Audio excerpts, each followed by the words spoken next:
اور پھر ایک بڑی اچھی عادت جو صوفیاء میں ہوتی ہے وہ امام نووی رحمۃ اللہ علیہ میں یہ تھی کہ آپ عاجز آدمی تھے، انکساری اور تواضع رکھنے والے تھے، وگرنہ آج جس دور میں ہم جی رہے ہیں، یہ 2024 کی ڈیٹ کے مطابق میں آپ کو بتا رہا ہوں کہ الا ما شاء اللہ وہ علماء ہیں جن میں عاجزی اور انکساری باقی ہے، وگرنہ نہیں۔ آج ہر بندہ اپنے ذام میں کتب الاقطاب اور فرد الافراد اور پتہ نہیں کیا کیا۔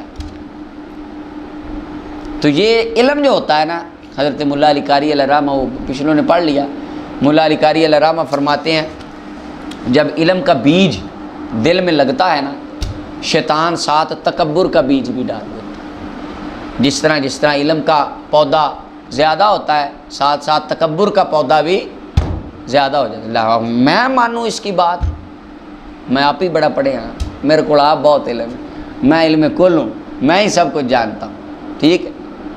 تو یہ ایک علماء کے اندر ہونی چاہیے۔ امام نووی رحمۃ اللہ علیہ کے پاس شاگرد پڑھنے آتے، امام فرماتے تھے کہ میرے پاس اکٹھے گروہ بنا کر نہ آیا کرو۔ شاگردوں نے کہا استاد ہم نے سب نے پڑھنا ہوتا ہے تو گروپ بنا کے کیوں نہ آئیں؟ فرمایا کہیں ایسا نہ ہو تم اکٹھے ہو کر آؤ اور میرے دل میں یہ خیال آئے کہ واہ وہی نووی بڑا بڑا عالم ہو گیا ہے، اتنی دنیا تیرے پاس پڑھنے آتی ہے۔ میرے دل میں یہ خیال نہ آئے، میں عاجز رہوں۔ مگر نہ آج بندے وہ بڑے فخر سے اور بتا رہے ہوتے ہیں میرے پاس اتنا اسٹوڈنٹ پڑھتا ہے، اتنی دنیا کو میں نے پڑھا دیا، کروڑ بندہ میں نے 1000 بندے کو علم دے دیا، بانٹ دیا۔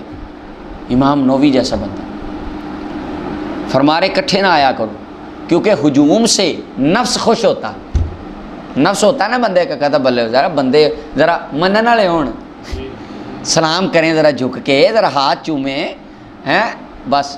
حضرت فرماتے ہوتے ہیں کہ اگر یہ پیر فقیر اپنی پوجا کرانی ختم کر دے نا تو لوگوں اللہ کے ساتھ ملنے میں آسانی ہوگی۔ یہ میرے صاحب کہتے ہیں کہ اپنی پوجا کرانی مولوی بند کر دیں، عالم پیر فقیر اپنی پوجا کرانی بند کر دیں، من حیث المعنی یہی ہے، ارباب من دون اللہ، یہ بند کر دیں، لوگوں کو وصل الہی میں زیادہ آسانی ہو جائے۔